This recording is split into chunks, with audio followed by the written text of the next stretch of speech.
Hi, today I'm going to hopefully answer lots and lots of questions that I've had about how to cover spots, how to put foundation on if you've got acne or dry skin or rosacea, all of these problems. And I'm lucky enough to have a beautiful model today. I've got Madeline, who not only is beautiful but also is very brave to come here and be filmed without any makeup on at all. So thank you so much for doing that. Welcome. And yeah, so hopefully this film is going to answer lots and lots of your questions. Before I start doing Madeline's makeup, I just want to just describe a little bit my philosophy when I'm making up models or celebrities or people that have quite bad skin, acne, that sort of thing, lots of spots. I tend to feel that when you ask somebody how much of their face they need covering, people who've got spots, I mean, they tend to say, oh, you know, what percentage of your face? And they'd be like, oh, 70%, you know, is spots. Then you take all their makeup off and you'll find they've got a sort of cluster here, a couple there. And it's probably about, you know, maximum about 15%. And the rest of the skin on their face is absolutely perfect. It looks great. And that tends to be how I think about when I'm dealing with acne skin. I think about the skin in between the acne to start off with. So lots of people don't, you know, sort of have bad spots sort of across here. I mean, obviously some people do, but there's certain areas of faces that, you know, there won't be any spots. And I try to embellish that skin and make that skin look as natural and as beautiful as possible. So I always start off with a very light base when I'm doing people with spots all over, and that's sort of just to even out the skin tone. And then I'll think, right, where's the areas, where's the spots? And then I'll just start to build up the makeup, either using a concealer or using a much heavier foundation just in those areas, so that I feel that when that person meets other people, because most people make contact with your eyes anyway, I feel like if a lot of the skin, especially around your eyes, is quite unmade up, not too much foundation, people tend to look there anyway, and they don't focus necessarily on the areas where you most tend to get acne, which is, you know, jawline, chin, forehead. And if some of the face has got hardly any foundation on or just a light amount, it almost creates an illusion whereby the viewer, the person looking at that person, feels that they haven't got much makeup on and they haven't got spots. Whereas sometimes I think that the sort of the urge is, if you've got quite a few spots, just to put on a blanket thick foundation. You know, not only is it covering the spots, but it's also covering all the good skin and the bits of the skin where actually you've got some lovely natural luminosity. And so that's how I tend to view it. I tend to view it that I think about the skin overall and try and make that as beautiful as possible, and then I think about covering the acne, even if it means I end up covering a lot of it with heavier foundation or concealer. I feel like the bits in between and all the other bits that I don't put the heaviness on is the bits that eventually will let the natural texture and the beauty sort of shine through.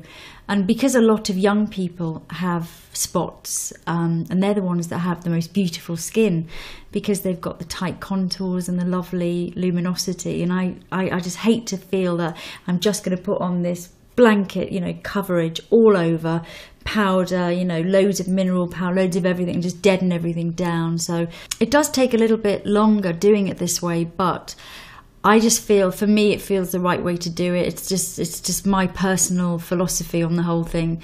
It's the way I did my makeup when I used to have really quite bad skin, and it's certainly the way I do when I'm working with clients and people. So I hope it's helpful. Right, I'm going to start with, this is a primer. This is La Roche-Posay, and it's a pro recovery skincare. It's sort of a, people use it actually after cosmetic peels, but I find it to be quite a good primer if you have any dryness in your skin. It's not greasy and it dries quite matte, but it's very, very smoothing. And it just gives a, because your skin is a combination, isn't it? Yeah. You've got some really dry patches and it feels quite dehydrated as well. So it's just to make it trickier for yourself. You've got a mixture of everything going on. To start off, I'm going to put a really thin base on using Clinique Redness Solutions, and this is a makeup which has got quite healing technology, so it's going to help with the breakouts, but also it's going to reduce the redness. And I'm not using this to cover the spots. I just want to get a nice thin base all over, and then I'm going to come back and cover any of the spots afterwards, because the majority of Madeleine's skin is perfectly clear. Next, I'm going to use some Becca Shimmering Skin Perfector. I'm just going to use this here. So the base itself is really just for evening out the skin tone and the redness, but we haven't done any spot concealing yet. Now I'm going to use some under eye concealer. Look up for me. And then we'll go on to conceal.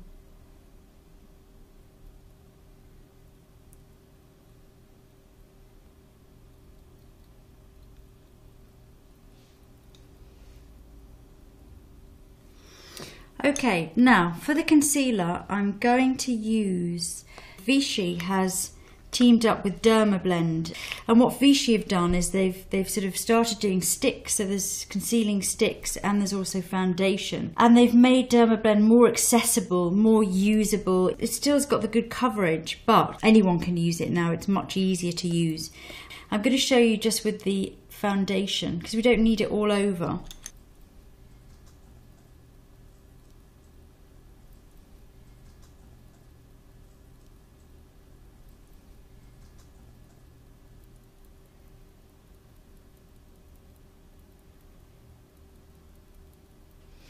Just going to show, because you get really good coverage and you don't need very much of this at all.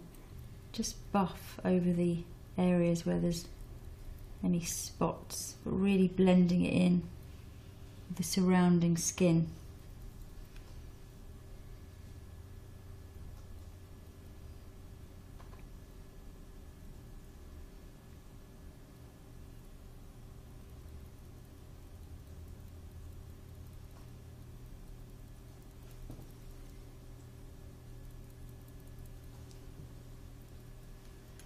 You can see it's just really covering them, but it doesn't look like there's too much makeup on there. We're sort of thinning it out and only using a tiny amount. I think that's what's nice about this product. You hardly need any. And what we can do is we can come back, once we've done the majority, we can just come back and using a tiny brush we can just actually cover individual sort of centres of any marks or any spots.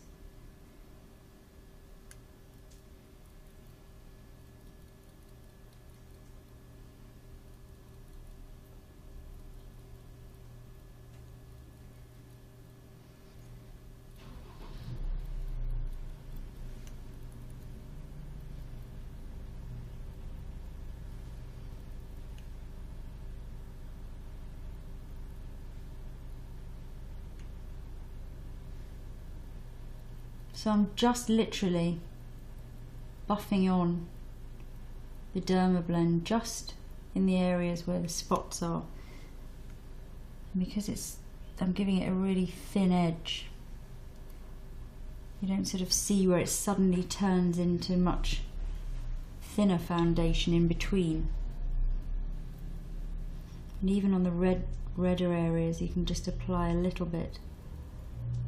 There's hardly any on that brush now at all, it's almost completely empty.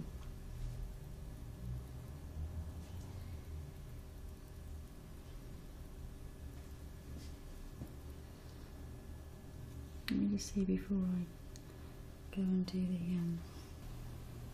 So what I've done, we've gone all over with the sheerish foundation, the thinner one, the Clinique, and then just buffing into the more sort of spotty areas with the Vichy Dermablend. And then what you can do, you can then go with a much smaller brush, either with a little bit more of the Dermablend or something a little bit heavier concealer. These are also good, they do sticks as well, so it's still the Vichy Dermablend, but you can use it more like just a regular concealer rather than using the liquid. And then you can just sort of target in if there's any that need a little bit more concealing. And just pat that in. Again, you don't need to put very much on the brush, you only need a very small amount, hardly any.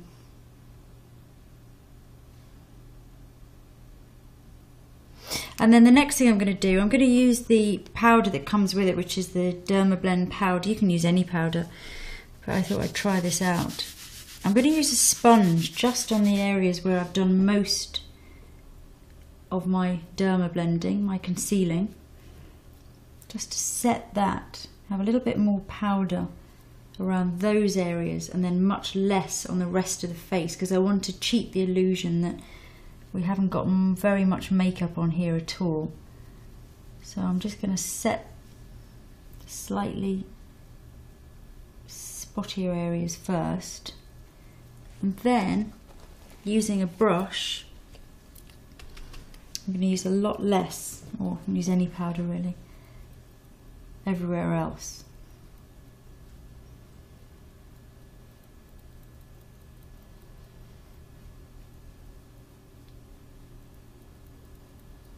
And I think what's nice now is that I have very little foundation on the forehead, not too much around this area here in the centre, and then we've just got quite a bit of concealing work here. But I think the first thing you notice when you look at Madeline is not that there's a like a mask-like effect foundation all over, and I think it's amazing how much you can get away with. You can get away with having quite a lot in this area if you sort of keep less on the other areas.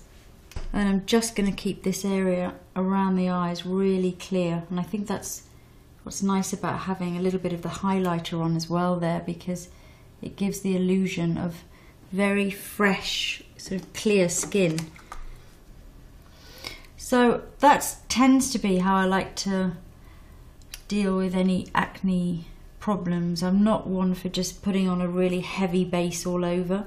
If I can, I leave lots of areas quite clear, quite clean, with very little base on. And then in certain areas I'll put quite a lot on, but try and almost smooth out the area rather than just put on a kind of mask. And how does that feel, that feels really light stuff? Yeah, it feels quite light to use. It's amazing. I mean, a little, when I say a little goes a long way, I think I can't kind of overemphasize that enough. I mean, you hardly need any on the brush, and just touching them, they just completely disappear. So I'm quite pleased with that.